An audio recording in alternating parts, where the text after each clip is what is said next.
Bismillahirrahmanirrahim. Assalamualaikum warahmatullahi wabarakatuh. Alhamdulillahi ala ihsani wa syukru lahu ala taufiqihi wa amtinani wa asyhadu an la ilaha illallah wahdahu la syarika lahu ta'ziman li sya'ni wa asyhadu anna Muhammadan abduhu wa rasuluhu da'ila ridwani. Allahumma salli alaihi wa ala alihi wa ashabihi wa ikhwani.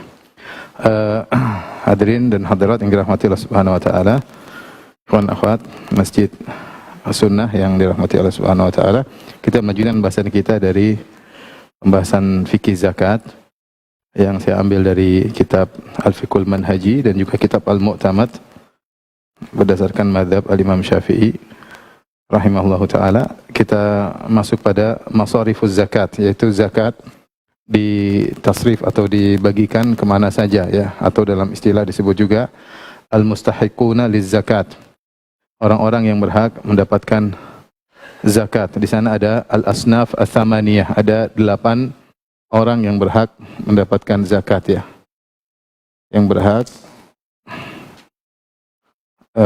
disalurkan zakat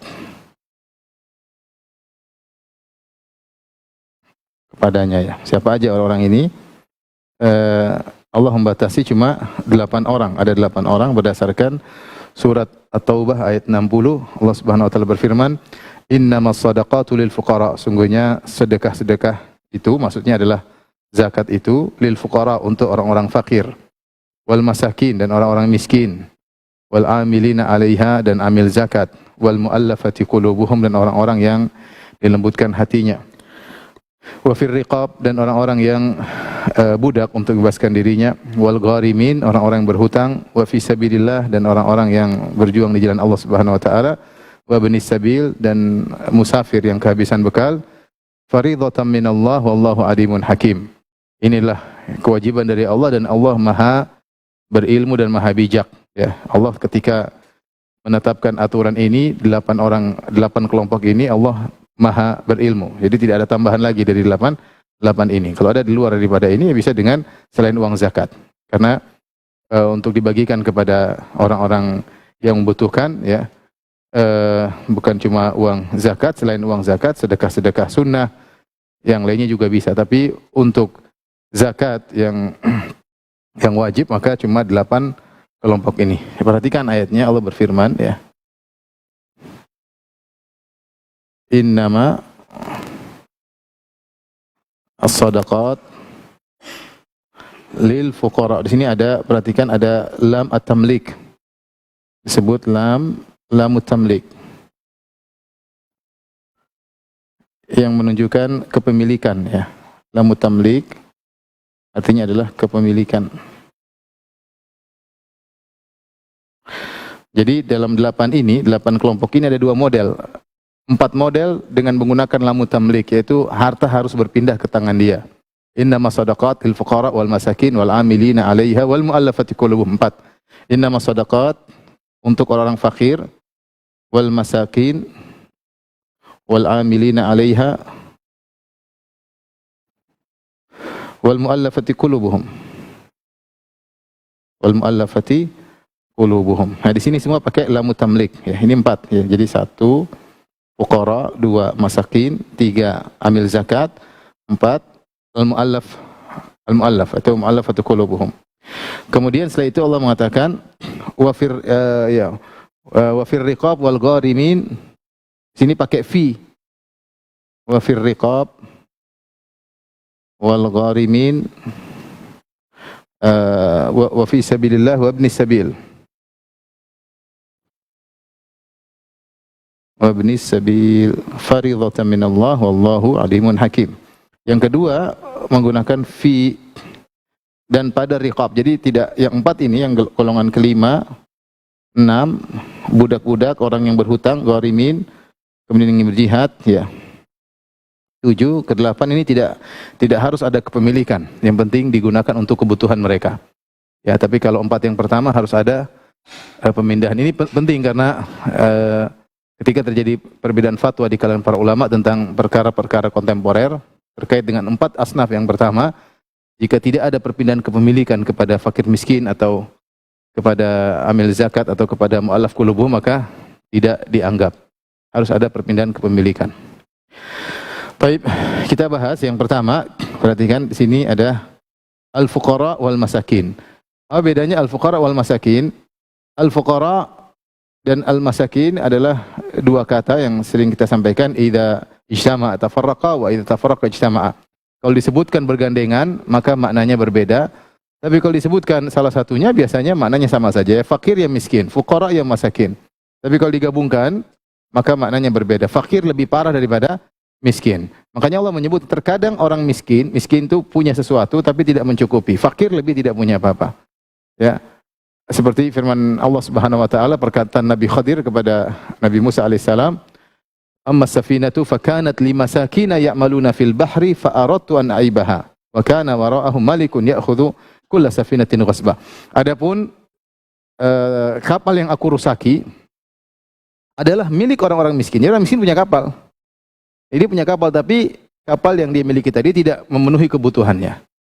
Dari sini dalil bahwasanya miskin terkadang memiliki sesuatu, mungkin dia kerja, mungkin dia punya barang, tapi tidak memenuhi kebutuhannya, sehingga kedudukan miskin lebih ringan daripada fakir. Fakir lebih parah. Makanya Rasulullah SAW berlindung daripada kefakiran, tapi tidak berlindung dari kemiskinan. Kefakiran itu sangat parah, ya.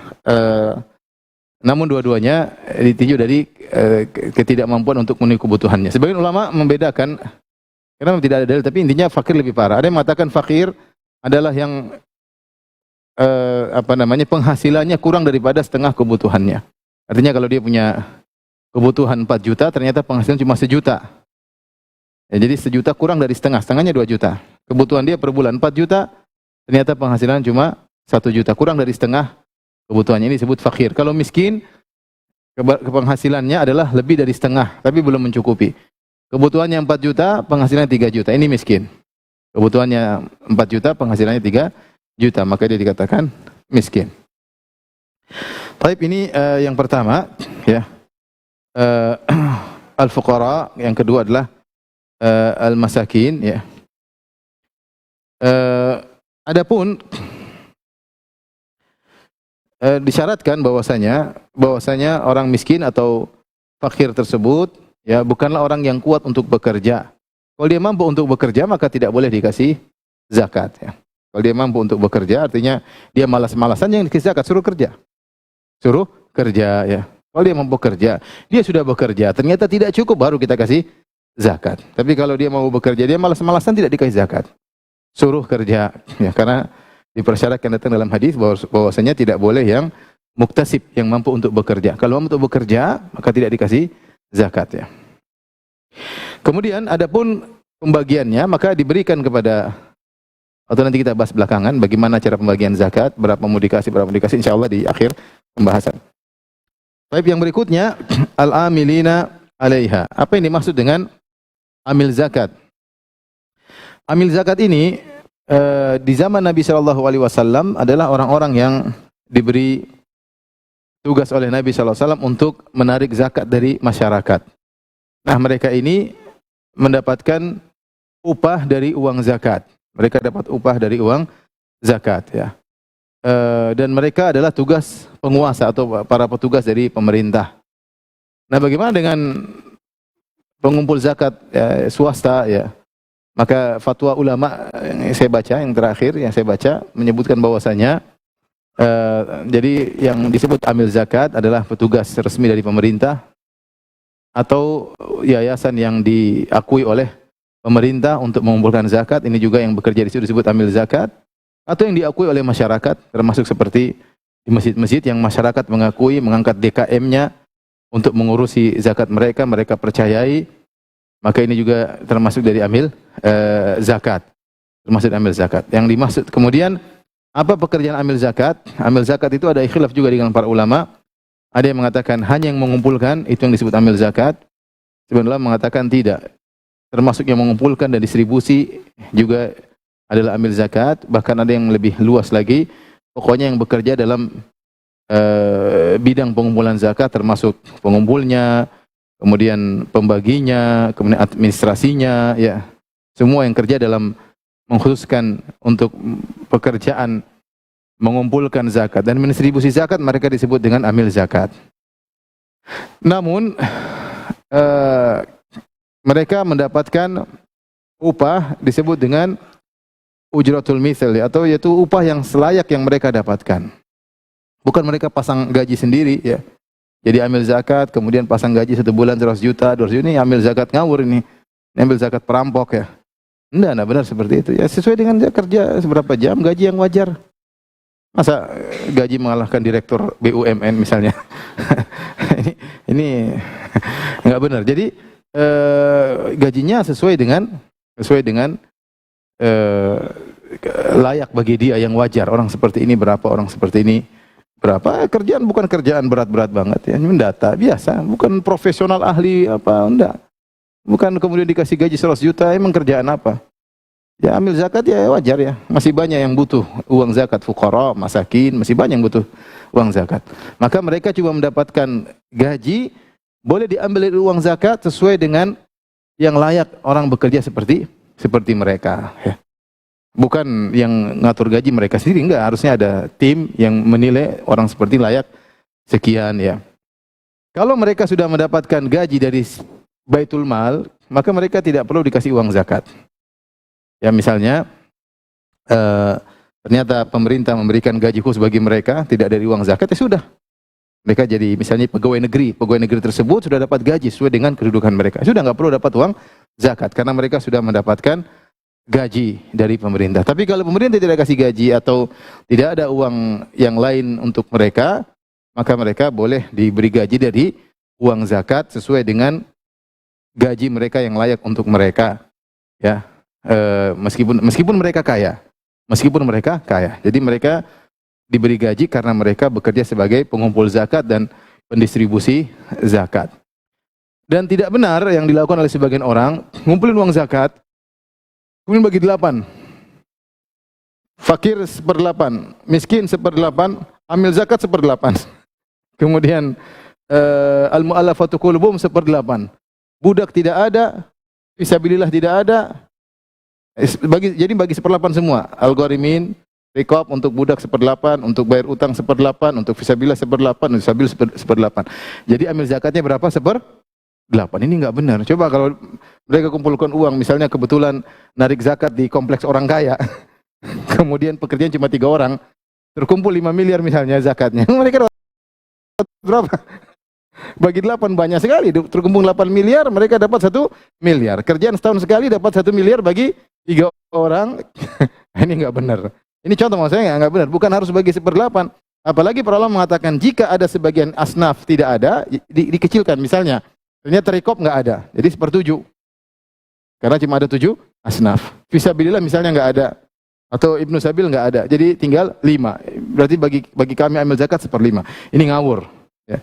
Ambil zakat cuma mendapatkan gaji yang layak mereka dapatkan sebagaimana kerjaan mereka, ya. Jadi seperti itu. Al-amilin, jadi mencakup yang mengumpulkan jubatnya, yang mendistribusikan, yang administrasinya, mereka berhak sesuai, tapi sesuai dengan kerjaan biasa. Seandainya kerja di perusahaan lain, berapa gaji kira mereka? Kalau sudah dipenuhi gaji mereka dari uang yang lain, mungkin uang masjid kasih misalnya, sudah nggak perlu dapat uang zakat. Mereka cuma mendapatkan sesuai dengan kadar kerjaan mereka. Baik, ini wal-amilina 'alaiha. Yang keempat, al-mu'allafatu qulubuhum. Al-mu'allafatu qulubuhum maksudnya adalah yang dilembutkan hatinya, dikokohkan hatinya, ya. Hatinya di atas Islam. Di atas Islam. Ini para ulama khilaf tentang masalah ini, apakah mencakup orang kafir atau tidak, ya. Tapi kalau mazhab Syafi'i ini cuma orang Islam. Jadi khilaf di kalangan para ulama. Sekedar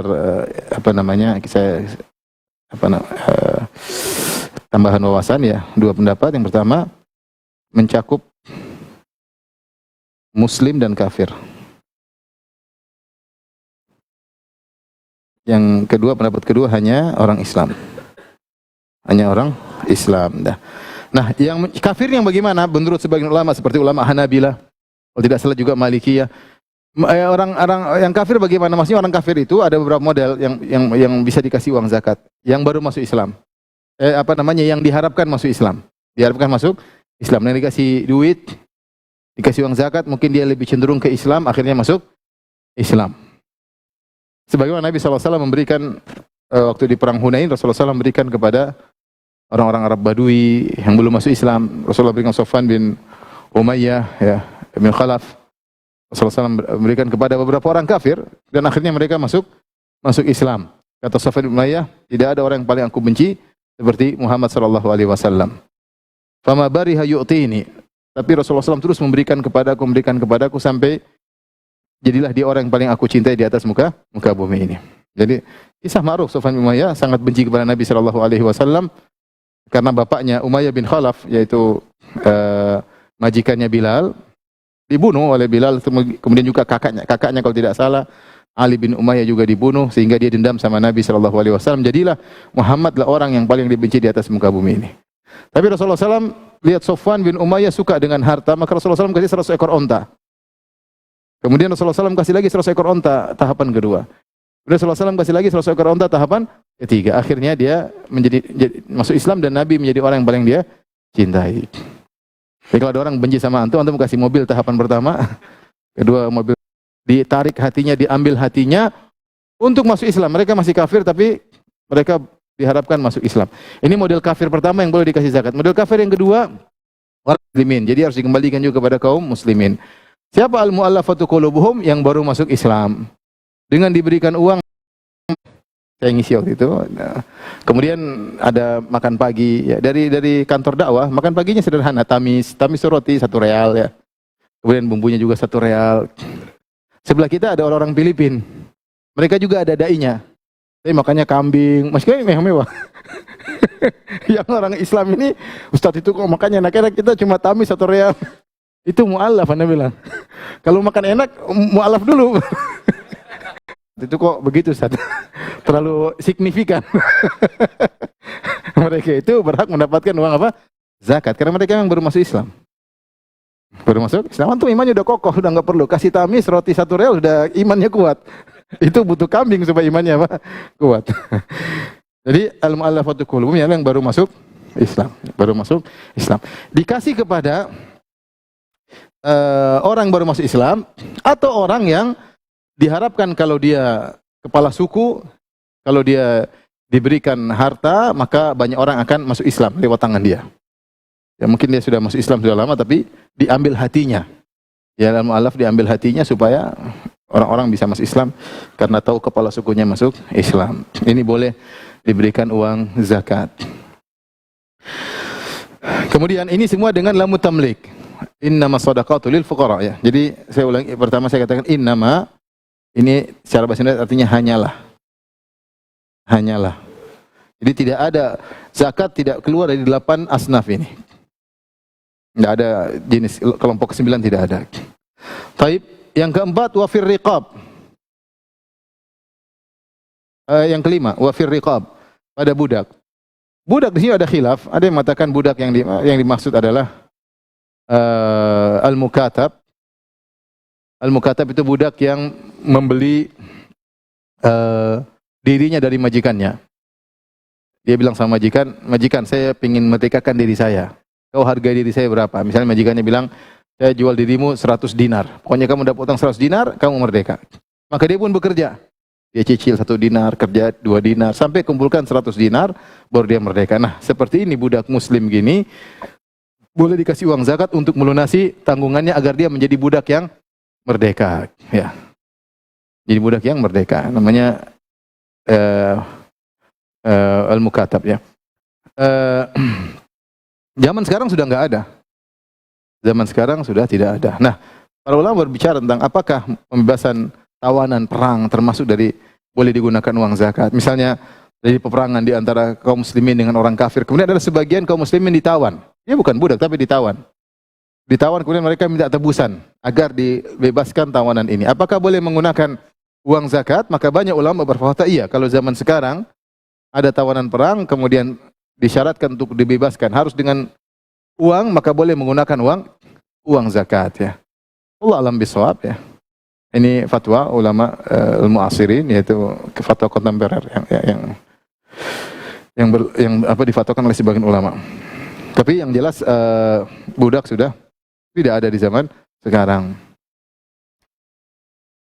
Kemudian yang keenam, wal gharimin, orang yang berhutang. Orang yang berhutang. Dia berhutang disebut dalam Fiqh al-Mu'tamad, dia ada dua model hutangnya, dua model hutang. Yang pertama hutang untuk dirinya, hutang untuk keperluannya. Yang kedua hutang untuk keperluan orang lain. Orang lain seperti untuk islah. Ada beberapa contoh, tapi di antaranya seperti untuk mendamaikan.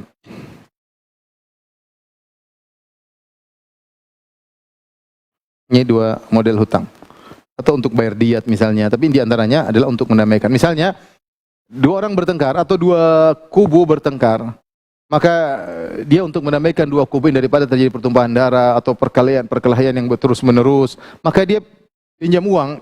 Misalnya dia pinjam uang 200 juta, dia bagi, kamu 100 juta, kamu 100 juta, biar kelahi. Dia berhutang untuk mendamaikan mereka. Nah, orang seperti ini, hutang dia, meskipun dia kaya, tidak harus dia miskin. Jadi sebab dia dikasih zakat karena punya hutang. Nah, hutang dia, ternyata dia berhutang untuk mendamaikan dua kubu yang sedang bersengketa agar mereka menjadi damai dan bersatu kembali. Dia hutang 200 juta, maka boleh dikeluarkan uang zakat untuk melunasi hutangnya. Kita dicek ternyata benar dia hutang dan dia benar-benar bagi 100 juta buat kelompok A, 100 juta buat kelompok B, kemudian damai. Ini diantara dalil tentang agungnya perdamaian di sisi Allah Subhanahu wa taala. Para ulama mengatakan bahkan boleh berhutang untuk mendamaikan dua orang yang bersengketa ya. Agar mereka tenang, enggak ribut lagi ya, enggak ribut lagi. Saya pernah sampaikan dalam kajian ketika saya di Mekah ada dua orang berkelahi, jadi dua TKI kalau nggak salah di Bangladesh ya, berkelahi. Yang satu mukul kepala temannya sampai terluka ya. Kemudian teman saya orang Saudi, dia kasih uang, entah saya lupa 4.000 real atau berapa ribu real. Tadinya mau diangkat ke mahkamah, dikasih duit selesai. Dan ini ibadah. Bersedekah untuk mendamaikan orang yang bersengketa. Ya. Kalau antum misalnya ada keluarga bersengketa, antum bagi-bagi duit untuk mereka. Nggak apa-apa ya, nggak ada masalah. Tapi intinya, kalau dia berhutang untuk mendamaikan, maka utangnya boleh dilunasi dengan uang zakat. Ini yang model kedua. Adapun model yang pertama, dia berhutang untuk keperluannya, dia berhutang dengan syarat hutang tersebut untuk keperluan yang dibolehkan, ya, yaitu keperluan yang halal.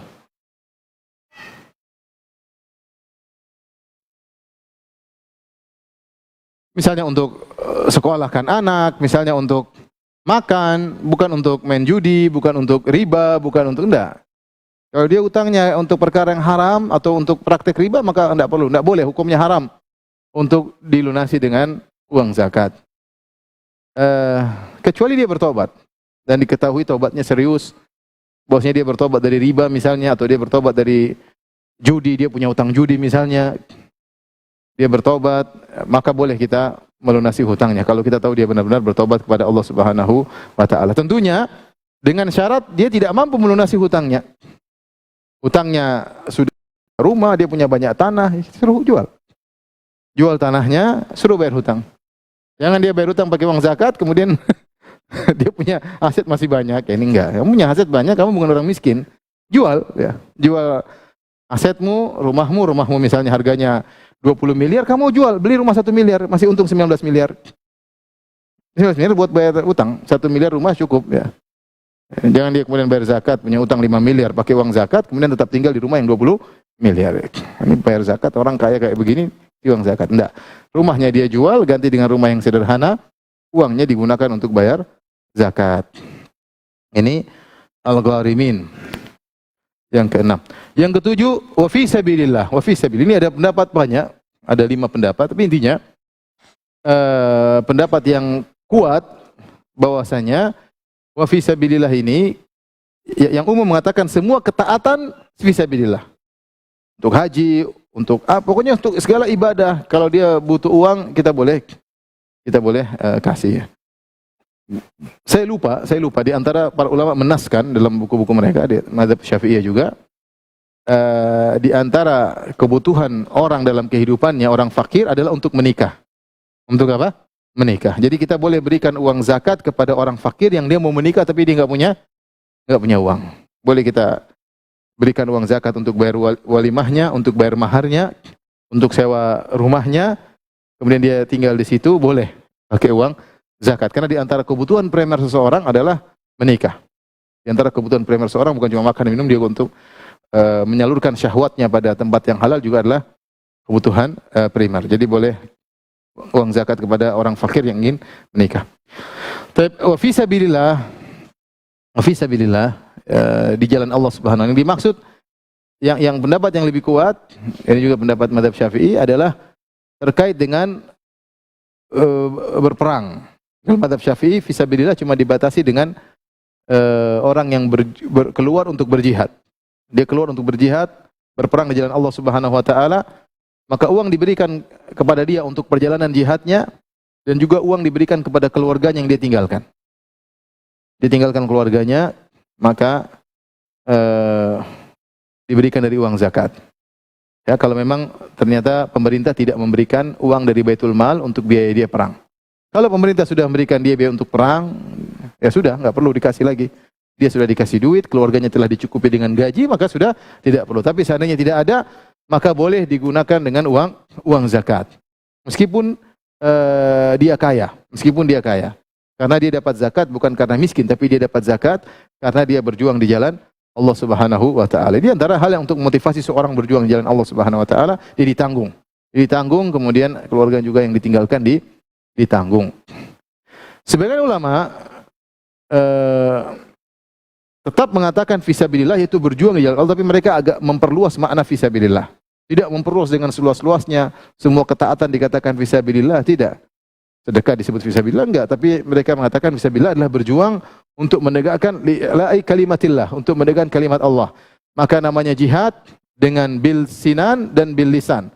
Jihad dengan pedang dan jihad dengan lisan. Sehingga banyak ulama berfatwa muasirin, ulama kontemporer, bahwasanya termasuk jihad fisabilillah adalah berjihad dengan dakwah. Berjihad dengan dakwah. Maka orang yang berdakwah di jalan Allah Subhanahu wa taala, mereka berhak mendapatkan zakat, ya. Zakat. Ya, dan ini adalah sebab tersendiri, tidak disyaratkan mereka harus miskin, apalagi miskin, ya. Miskin, ya. Karena bisa jadi seorang berhak dapat zakat dari beberapa sisi. Saya sudah pernah cerita, saya punya kawan, dia bilang, "Firanda, carikan uang zakat buat saya." Dia bilang, "Kamu masuk yang mana?" "Semua saya masuk." Ya. Miskin, fakir, fisabilillah, ibnu sabil, gharimin, semua masuk. Cuma budak sama amil zakat yang enggak, ya, kata dia. Saya miskin, saya fakir, saya perantauan, kemudian saya punya hutang. Saya fisabilillah sedang menuntut ilmu, ya, untuk berdakwah, ya sudah. Jalan mana saja saya berhak mendapatkan apa? Zakat. Adapun kalau kita perluas makna fisabilillah, ya, bukan hanya berjihad dengan pedang, berjihad dengan lisan, dengan tulisan masuk, maka orang-orang yang berjuang di jalan Allah Subhanahu wa taala berhak mendapatkan uang zakat, ya. Dan kebutuhan kepada jihad dengan lisan sekarang dengan pena lebih tinggi daripada jihad dengan pedang. Karena jihad dengan pedang tidak setiap saat bisa dilakukan dan tidak setiap kondisi dikatakan jihad yang syar'i. Ya. Karena jihad punya banyak persyaratan. Ya, dan banyak jihad-jihad yang disuarakan dengan nama jihad ternyata tidak sesuai dengan persyaratan. Tetapi jihad dengan pena, dengan lisan, di mana-mana dilakukan. Terutama orang yang berdakwah di aqalliyat, di minoritas. Di luar negara-negara kafir, mereka berjuang di jalan Allah, mereka menyebarkan Islam. Ini mereka perlu dibantu, bahkan boleh dengan uang zakat. Yang bantah syubhat-syubhat mulhidin, orang yang perusak agama, yang membuat orang ragu dengan Islam, dibantah. Ini butuh dana untuk orangnya, untuk menyebarkan bukunya, mencetak bukunya. Ya, karena ini fisabilillah, tidak harus tamlik, beda dengan 4 yang pertama. Yang penting dakwah berjalan, ya. Dakwah berjalan, bisa dengan untuk cetak bukunya, bisa untuk mengadakan pengajiannya misalnya. Ini dibolehkan, ya. Allah alam bisawab. Allah Subhanahu wa taala berfirman dalam surat Al-Furqan, kata Allah Subhanahu wa taala, "Wajahidhum bihi jihadan kabira." Wahai Rasulullah sallallahu alaihi wasallam, berjihadlah kepada orang kafir bihi ay bil Quran. Jihadan kabira, dengan jihad yang besar. Ayat ini adalah ayat Makkiyah. Ayat Makkiyah itu ayat yang turun sebelum Nabi berhijrah. Dan kita tahu sebelum Nabi sallallahu alaihi wasallam berhijrah tidak ada syariat jihad. Syariat jihad baru berlaku ketika Nabi setelah berhijrah ke kota Madinah, baru kemudian muncullah syariat jihad. Ketika di Mekah, Allah tetap menyuruh Nabi untuk berjihad. Tapi jihad bil Quran, jihad dengan ilmu. Jihad dengan apa?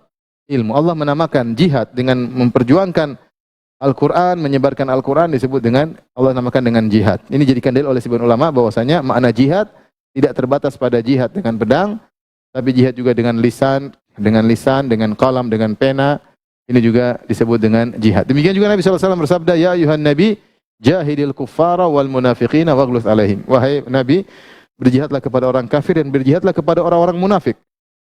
Kalau berjihad dengan orang kafir, mungkin bisa dengan pedang, kalau memang memungkinkan. Tapi kalau jihad terhadap orang munafik, tidak mungkin dengan pedang. Karena orang munafik tidak boleh dibunuh.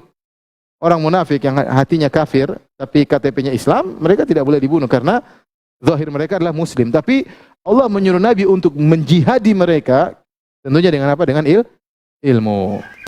Sehingga jihad dengan ilmu juga dianggap sebagai jihad, dan mereka berhak mendapatkan zakat. Apalagi kalau kita dapati misalnya dai-dai di kampung-kampung yang miskin, ya, mereka berarti berhak dapat zakat dari dua sisi, dari kemiskinan dan juga dari dakwah mereka. Ya. Karena kalau dai-dai tidak ditopang, gimana dakwah mau berkembang? Ya, kalau antum melihat ada orang dai-dai di kampung-kampung yang susah-susah, kasih uang zakat, ya, kasih uang zakat untuk mereka agar mereka bisa. Mereka mungkin sudah bekerja tapi mungkin kurang karena harus belajar, karena harus berdakwah, ya, harus bekerja terus, kapan dakwahnya? Ya, ada sebagian dai, masya Allah, pagi sampai siang kerja, sore dia berdakwah. Tapi tidak semua bisa demikian, ya. Untuk menggabungkan dua hal, tidak semua orang mampu, tidak semua orang mampu. Kalau di sebagian negara, dai-dai ditanggung. Seperti contoh Arab Saudi dai-dainya ditanggung. Dai-dainya ditanggung, dosen-dosen ditanggung, sehingga mereka tidak perlu untuk kerja, mereka fokus untuk berdakwah, nuntut ilmu, mengajarkan, nulis buku. Kalau Indonesia tidak. Indonesia tidak, ya.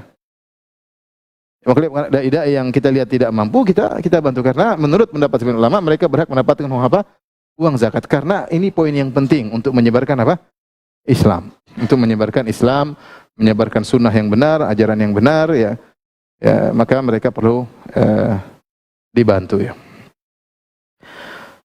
Ibnu Sabil yang ke-8 adalah orang yang ada dua model disebutkan di sini. Ya.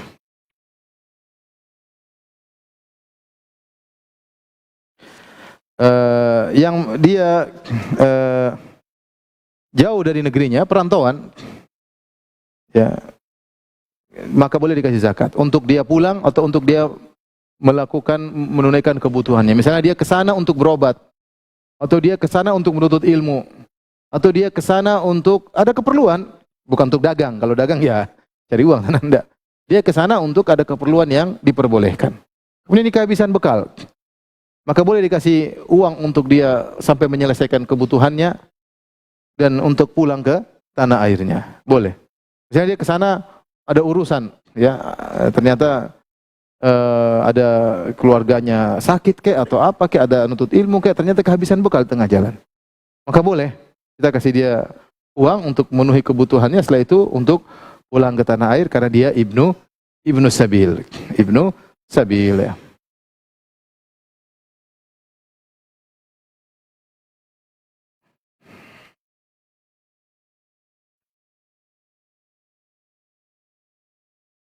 Namun mereka mempersyaratkan, para ulama Syafi'iyah, agar Ibnu Sabil boleh dikasih zakat. Yang pertama, an yakuna safaru mubahan, safarnya mubah. Ya, seperti untuk haji, untuk menuntut ilmu, untuk berziarah kepada dua orang tua, ya, atau safar yang disunahkan seperti safar untuk ziarah kepada 3 masjid, Masjid Nabawi, Masjidil Haram, Masjidil Aqsa, atau untuk menyambung silaturahmi, untuk ziaratul ikhwan, ya, atau tadi safar yang wajib seperti untuk haji, ya, untuk menuntut ilmu, ya, ternyata kehabisan bekal, maka boleh kita kasih uang zakat ini jika memang statusnya sebagai Ibnu Sabil, ya. Kemudian adapun kalau safarnya maksiat, ya, atau disebutkan sini seperti safar untuk berdagang, ternyata di tengah jalan dia kehabisan bekal. Dia niatnya untuk berdagang, ternyata di tengah jalan dia kehabisan bekal, maka kita boleh kasih uang zakat untuk dia bisa pulang ke tanah air. Adapun safar untuk maksiat, maka tidak boleh kita kasih uang zakat. Karena kalau kita kasih uang zakat, berarti membantu dia untuk bermaksiat. Dia pergi ke Bangkok untuk berzina. Ya, kehabisan bekal. Jangan kasih uang. Hajatnya belum terpenuhi, ya jangan. Ya. Suruh, kalau nggak boleh dibantu. Kalau kita bantu, berarti kita bantu dia untuk maksiat. Kecuali dia bertobat. Sampai sana dia bertobat, saya tidak mau maksiat, ya Allah, nangis-nangis, minta pulang. Udah kasih uang untuk tiket pulang. Sama uang biaya untuk perjalanan makan di jalan. Kemudian syarat yang kedua, an yakunal musafir aw man yuridus safar muhtajan. Ya, dia dalam kondisi membutuhkan. Ya. Dan sementara dia ada keperluan untuk safar, sementara kecukupannya bekalnya tidak cukup. Ya, bahkan jika dia hendak pergi pun boleh dikasih safar. Dia tidak mesti dalam Ibnu Sabil. Dia hendak jadi Ibnu Sabil. Ulama Syafi'i mengatakan boleh. Misalnya dia harus berobat. Uangnya enggak cukup untuk pergi ke sana, maka boleh dikasih bekal untuk dia. Karena dia akan menjadi Ibnu Sabil. Di tengah perjalanan tidak punya bekal, boleh dikasih. Tapi inilah 8 al-asnaf yang berhak mendapatkan zakat. Selain mereka maka tidak diperbolehkan untuk diberikan zakat dari uang zakat. Adapun diberikan untuk keperluan dari uang-uang yang lain maka tidak jadi masalah sedekah sunnah. Tapi kita bahas ini ada namanya kaifa tuwazza'uz zakat ala mustahiqiha. Dalam kitab Al-Fiqhul Manhaji pembahasan bagaimana cara pembagian zakat kepada asnaf-asnaf ini. Saya bacakan, dia ada perincian yang bagus ya.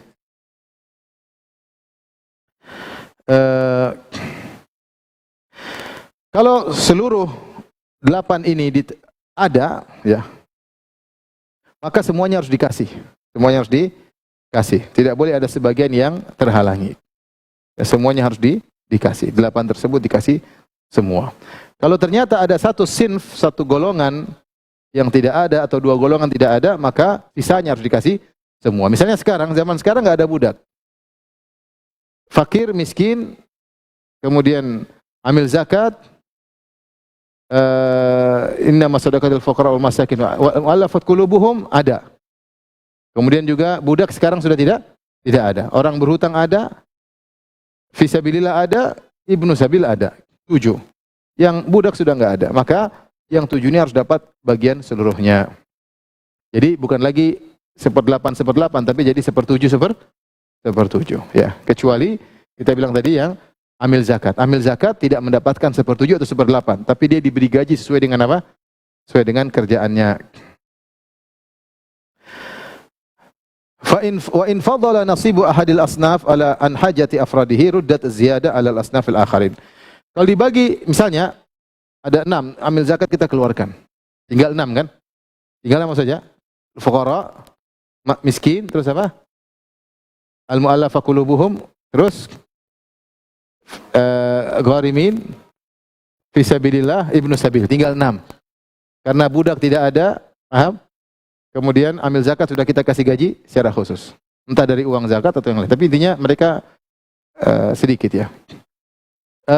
Kalau ternyata ya seperti amil zakat, misalnya tambah 1 amil zakat kita kasih ternyata kita bagi 1/7, ternyata dia cuma butuh sedikit, masih ada sisanya.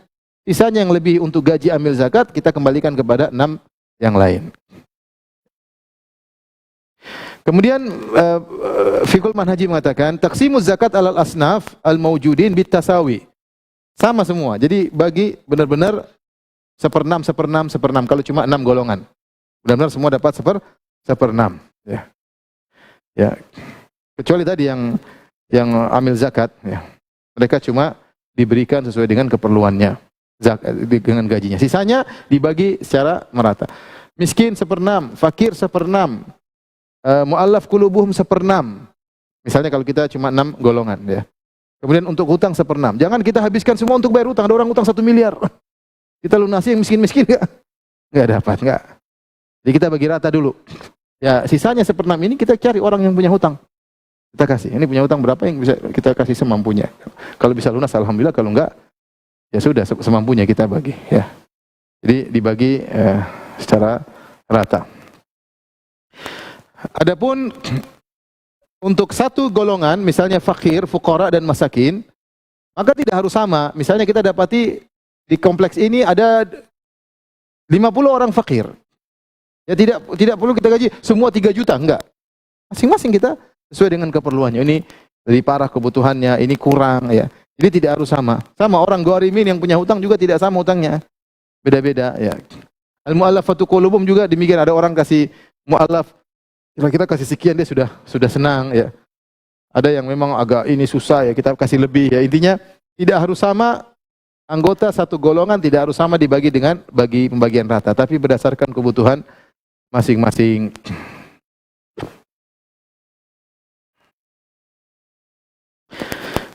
Kalau ternyata uang zakat nggak cukup, kita punya uang zakat ternyata setelah dibagi 6 golongan atau 7 golongan, ternyata masing-masing golongan cuma dapat 100 juta misalnya. Kita kumpulkan zakat ini 700 juta. 100 juta. Nah, ternyata fakir miskinnya ada 100 orang. Kalau satu orang 1 juta, enggak mengeluarkan dia dari miskin menjadi kaya, enggak. Tidak harus dikasih semua. Tidak harus dikasih 100 orang. Dikasih secukupnya yang buat dia bisa berubah dari miskin menjadi berkecukupan. Ini ada orang, kamu keahliannya apa misalnya? Ya, ahlinya buat ini. Kita kasih misalnya jual nasi goreng, belikan dia apa? Boleh. Kita belikan dia gerobak apa segala, kemudian kita kasih dia mulai jualan nasi goreng. Kamu jualan apa? Bisa jualan es misalnya, boleh ya. Kalau dia nggak punya kemampuan apa-apa, udah kasih uang dia untuk kebutuhan setahun. Untuk kebutuhan apa? Setahun. Dia keperluan tiap bulan 3 juta, anaknya sekian-sekian, udah kasih dia 3 kali 12. 3 kali 12. Kalau kita tahu dia orangnya adil, orangnya amanah, kita kasih langsung setahun. Kecuali kita orang ini nggak amanah, uangnya bakalan dia habisin macam-macam, ya kita boleh kasih cicil. Tapi hukum asal dalam kitab Fiqhul Manhaji nggak boleh kita kasih cicil. Kita langsung kasih kebutuhan dia selama setahun. Asalnya orang amanah. Terserah nanti dia apa yang dilakukan dengan uang tersebut. Kita berharap dengan uang tersebut dia tidak miskin lagi, karena sudah kasih kebutuhan setahun. Dia ternyata olah, kemudian dia ini kita tahu ya urusan dia. Tapi kalau kita tahu dia tidak amanah, orang ini nggak becus, nggak bisa ngurusin duit, ya, maka boleh kita kasih cicil demi kemaslahatan dia. Tapi kalau ternyata kita tahu dia orangnya amanah, jujur, dia bisa mengelola, kasih aja. Kebutuhan setahun, dia mau jualan, dia mau apa, terserah. Baik. Berikutnya tentang memindahkan uang zakat dari satu negeri ke negeri yang lain. Zakat dibayarkan sesuai dengan lokasi uangnya. Beda dengan zakat fitr. Zakatul fitr dibayarkan sesuai dengan lokasi badan orangnya, karena terkait dengan membersihkan diri dari dosa-dosa. Jadi kalau seorang sedang bersafar misalnya ke Mekah, kemudian dia lebaran di sana, dia bayar zakatnya di mana? Di Mekah. Atau seorang sedang di luar negeri, kemudian atau di kampung yang lain, nggak usah di luar negeri, dia misalnya di Jakarta, kemudian lagi main di Padang atau di Pekanbaru, dia bayar zakat di sana. Karena kewajiban zakat fitr terkait dengan tubuh. Beda dengan zakatul mal. Zakatul mal kewajibannya terkait dengan di mana harta tersebut. Di mana dia, meskipun dia mungkin di Sumatera, tapi harta dia di Jakarta, maka dia bayar zakatnya di mana? Di Jakarta. Tidak boleh dikeluarkan dari kotanya kecuali memang ada di sini sudah berkecukupan dan ada kemaslahatan untuk dipindahkan ke tempat yang lain. Jika ternyata di sini belum berkecukupan, maka di situ dia bayarkan. Karena Rasulullah SAW mengatakan, tu'khadhu min aghniyaihim faturaddu ila fuqaraihim. Zakat tersebut diambil dari orang kaya di antara mereka dan dikembalikan kepada orang miskin di antara mereka. Kalau orang miskin semua sudah terpenuhi, baru pindahkan ke kampung yang lain. Kampung yang lain. Misalnya di Bintaro. Kalau kumpulkan uang di Bintaro, orang miskin gak di Bintaro baru pindah ke Bintara ya. Kalau di Bintaro masih banyak orang miskin, bagi mereka jangan pindahkan ke tempat yang lain. Tidak perlu pergi kirim ke Somali, nggak perlu kirim kemana, nggak perlu. Kalau pakai uang sedekah, tidak harus bukan uang zakat. Pakai uang sumbangan, oke, mau kirim ke Palestina, mau kemana, uang zakat ada aturannya. Dibayarkan ke daerah itu. Karena orang miskin, di antara hikmah zakat, kita bayar zakat terang-terangan. Sehingga orang miskin tadi tidak hasad kepada orang kaya. Mereka tenang, orang kaya nanti bagi-bagi uang juga sama kita ya. Ya, ternyata dia nunggu-nunggu zakat, ternyata nggak dapat, zakatnya dikirim ke Palestina misalnya. Aduh, Jadi dia sedih ya. Nah, kalau kita mau kirim ke luar negeri pakai uang sedekah, masih banyak cara untuk berbuat baik kepada kaum muslimin. Adapun zakat ada aturannya. Baik, adapun berapa menit lagi ya, San? Hah? Berapa menit? 2 menit lagi. Mazhab Syafi'i mengatakan syarat istiqaqiz zakat, syurut istiqaqiz zakat, yaitu syarat orang berhak menerima zakat ya. Pertama Islam ya. Jadi makanya mereka ketika bahas mu'allafat qulubuhum mereka bilang harus Islam. Mazhab Iran mengatakan orang kafir boleh dikasihkan. Tadi sudah kita bahas. Tapi mereka mengatakan harus Islam. Kalau orang kafir tidak boleh dikasih uang zakat. Boleh kasih uang sumbangan tapi orang uang zakat tidak boleh. Yang syarat kedua, dia tidak mampu untuk kerja. Kalau yang untuk kerja enggak boleh kasih uang zakat ya. La tahillu sadaqatu li ghaniyyin wala lilidhi mirratin sawi. Tidak halal zakat diberikan kepada orang kaya atau orang yang kuat. Dalam riwayat yang lain, wala lidhi quwwatin muktasib. Tidak boleh diberikan kepada orang yang kuat untuk bekerja. Lain halnya dia sudah bekerja tapi dia enggak mampu. Ini lain cerita. Dia sudah kerja, kita tahu dia kuat, dia kerja jadi kuli kuat, ngangkat batu tapi gajinya cuma sedikit. Kekuatannya mengalahkan kita. Tapi ternyata dia tidak mampu untuk mendapatkan kemampuan untuk memenuhi kebutuhannya. Dan banyak orang seperti ini, kuat, mampu tapi tidak mencukupi. Boleh dikasih zakat. Kemudian tidak boleh kita berikan zakat kepada orang yang kewajiban nafkahnya atas orang yang mengeluarkan zakat. Maksudnya gimana? Seperti saya, tidak boleh saya berzakat untuk istri saya karena istri saya miskin misalnya, tapi dia di bawah tanggungan saya. Atau orang tua saya miskin, saya nggak boleh berzakat untuk orang tua saya karena mereka di bawah tanggungan saya. Jadi tidak boleh kasih zakat kepada usul, kepada furu. Tidak boleh. Anak kita kalau ada yang miskin, kita tidak boleh kasih uang zakat. Kita tanggung. Cucu kita ada yang miskin, kita wajib untuk menafkahi. Ayah kita, ibu kita ada yang miskin, wajib kita untuk menafkahi. Tidak boleh kasih uang zakat. Nenek kita ada yang miskin, wajib kita untuk apa? Menafkahi. Kakek kita ada yang miskin, kakek dari ayah, kakek dari ibu, miskin, wajib. Bukan sunnah. Wajib kita untuk apa? Menafkahi. Baik, azan dulu.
La ilaha illallah, Allahumma shalli ala Muhammad, Allahumma barik ala Muhammad.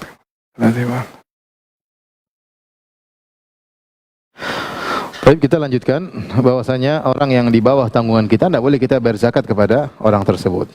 Ya, seperti al-usul yaitu ayah, ibu dan di atasnya kakek, nenek dan meskipun buyut semuanya kalau miskin tanggung jawaban kita. Demikian juga anak-anak kalau miskin kita wajib untuk menafkahi. Cucu juga kalau miskin kita wajib untuk menafkahi. Dengan istri juga. Istri tidak boleh kita bayar zakat sama istri, enggak boleh. Ini semua tidak diperbolehkan. Kecuali kata para ulama mereka tidak boleh dikasih zakat karena kemiskinan, karena makan ditanggung oleh kita. Tapi kalau mereka punya sebab yang lain, ternyata misalnya ayah ternyata mujahid berjihad, ya boleh kita kasih uang zakat karena sebagai mujahid. Ya. Atau misalnya kita punya anak ternyata dia dai, kita boleh kasih sebagai apa? Dai. Ya. Punya istri ternyata punya hutang, ya. Dia makan kita tanggung, ternyata dia punya hutang sama orang. Kita enggak mau melunasi hutangnya. Lunasi pakai uang zakat boleh, ya. Kalau memang kita tentunya nasihati dia dulu supaya dia tidak berulang dan macam-macam. Intinya kalau karena miskin enggak boleh kita kasih uang zakat. Tapi kalau sebab yang lain kita boleh kasih uang zakat. Adapun yang di luar tanggungan kita seperti tante, bibi, kakak, adik, ini boleh kasih uang zakat. Termasuk yang bukan tanggungan kita bagi wanita suaminya. Kalau suaminya miskin, maka dia boleh kasih uang zakat untuk apa? Suaminya. Sebagaimana istrinya Abdullah bin Mas'ud. Istrinya Abdullah bin Mas'ud radhiyallahu anhu miskin. Ketika istrinya mau sedekah, kata dia kasih saya aja. Kata istrinya, tunggu saya tanya Nabi SAW dulu. Akhirnya tanya sama Nabi, kata Nabi, iya. Suamimu kerabat lebih berhak untuk mendapat apa? Zakat. Jadi kalau ada seorang wanita kaya, suaminya miskin, dia boleh kasih zakat buat apa? Suaminya. Untuk biaya suaminya, buat agar suaminya bisa menafkahi apa? Anak-anaknya. Boleh. Ini diperbolehkan. Ya. Demikian juga seorang ibu terhadap anak-anaknya. Anak-anaknya miskin, dia boleh kasih uang zakat. Ini uang dia, bukan uang suaminya. Kalau suaminya ya, anak-anak itu wajib atas tanggungan apa suami. Tapi dia seorang wanita istri kaya raya, suaminya miskin, anak-anaknya miskin. Dia sebagai ibu boleh kasih uang zakat kepada anak-anaknya. Kasih suaminya boleh, kasih anak-anak juga boleh, karena anak-anak bukan di bawah tanggungan dia. Anak-anak di bawah tanggungan suaminya. Paham? Baik, yang berikutnya dalil akan hal ini kisah dari Ummu Salamah. Ummu Salamah berkata, "Ya Rasulullah, aliya ajrun an unfiqa ala bani Abi Salamah, innama hiya baniyya." Apakah aku dapat pahala jika aku memberi nafkah kepada anak-anaknya Abu Salamah? Abu Salamah sudah meninggal. Mereka ini anak-anakku, anak yatim. Apakah saya dapat pahala kalau berinfak kepada mereka sementara mereka anak-anakku? Artinya lahir dari perutku, ya. Cuma bapaknya yang bertanggung jawab sudah meninggal, Abu Salamah radhiyallahu anhu. Kata Rasulullah SAW, "Anfiki alaihim falaki ajru ma anfaqti alaihim." Ya, kasih nafkah kepada mereka dan kau dapat pahala. Ini dalil bahwasanya bahkan seorang ibu kalau anaknya miskin dia boleh bayar uang zakat kepada anak-anaknya yang miskin, karena anak-anaknya sebenarnya tanggung jawab apa? Suaminya atau bapak mereka. Kemudian syarat yang terakhir, yang keempat, untuk boleh mendapatkan zakat. Ya. Yang pertama tadi kita katakan dia harus muslim. Yang kedua tidak bisa bekerja atau sudah kerja tetap tidak mencukupi. Yang ketiga bukan orang di bawah tanggungan apa? Kita. Yang keempat dia tidak boleh ahlul bait. Tidak boleh ahlul bait. Ahlul bait tidak berhak mendapatkan zakat. Ya. Apakah Hashimi atau Muttalabi? Hashimi dari Bani Hashim atau dari keturunan Abdul Muttalib? Keturunan Abdul Muttalib yaitu Abdul Muttalib kakek Nabi. Kakek Nabi, anak-anaknya semua keturunannya adalah Ahlul Bait. Ahlul Bait zaman sekarang ada dari keturunan Hasan dan Hussein ada. Dan ada keturunan, misalnya saya ketemu Ahlul Bait dari Al-Abbas bin Abdul Muttalib. Saya punya kawan Ahlul Bait tapi dari sisi Al-Abbas bin Abdul Muttalib, paman Nabi SAW. Mereka juga Ahlul Bait. Mereka juga Ahlul Bait. Nah, mereka ini tidak boleh mendapatkan uang zakat dan tidak boleh sedekah. Rasulullah SAW larang ketika Hasan atau Hussein ingin makan korma sedekah, Rasulullah larang. Rasulullah SAW berkata, ya, "Inna hadhihi shadaqatu innama hiya awsakhun nas wa innaha la tahillu li Muhammadin wa la li ali Muhammad." Sungguhnya sedekah-sedekah inilah kotoran manusia. Maksudnya kotoran, artinya dengan keluar zakat orang-orang bersih dari dosa-dosanya. berkurang dosa-dosanya, tidak pantas bagi Muhammad dan keluarga Muhammad sallallahu alaihi wasallam. Ketika Hasan bin Ali ingin makan satu butir korma dari korma sedekah, korma zakat, maka Rasulullah SAW mengatakan, kih, itu buang. Ya. Ama sya'arta anna la na'kulu sadaqah, tidakkah kau tahu bahwa kita tidak boleh makan sedekah. Makanya kisah Salman Al-Farisi ketika ingin tahu ciri-ciri Nabi Muhammad SAW, dia bawa sedekah, dia bilang, Rasulullah, wahai Muhammad, ini sedekah. Maka Rasulullah SAW kasih para sahabat, dia tidak makan. Tapi ketika Salman kasih hadiah, maka Rasulullah ikut apa? Makan. Namun, menurut para penulis buku Al-Fiqhul Manhaji, ini ada dua pendapat di kalangan mazhab Syafi'iyah tentang Ahlul Bait yang tidak dapat jatah. Kalau dalam pemerintahan Islam, mereka dapat jatah dari Baitul Mal. Mereka dapat jatah karena mereka keluarga Nabi Muhammad SAW. Ketika jatah mereka tidak dapatkan dan mereka ternyata miskin misalnya, atau termasuk dari salah satu dari 8 golongan ini, apakah mereka berhak dapat zakat atau tidak? Dua pendapat di kalangan para ulama Syafi'iyah. Pendapat pertama, kalau tidak salah dipilih oleh penulis Al-Mu'tamad, tetap tidak boleh. Mereka boleh dibantu dengan uang selain zakat. Ya. Tapi pendapat kedua mengatakan boleh. Ya, karena mereka lebih utama untuk diperhatikan, keturunan Nabi sallallahu alaihi wasallam atau Ahlul Bait Nabi, ya, sangat utama untuk diperhatikan, terutama ketika tidak ada jatah yang mereka dapatkan dari pemerintah. Allah taala alam bisawab. Ini saja yang saya sampaikan tentang orang yang berhak mendapatkan zakat. Ini ada beberapa pertanyaan.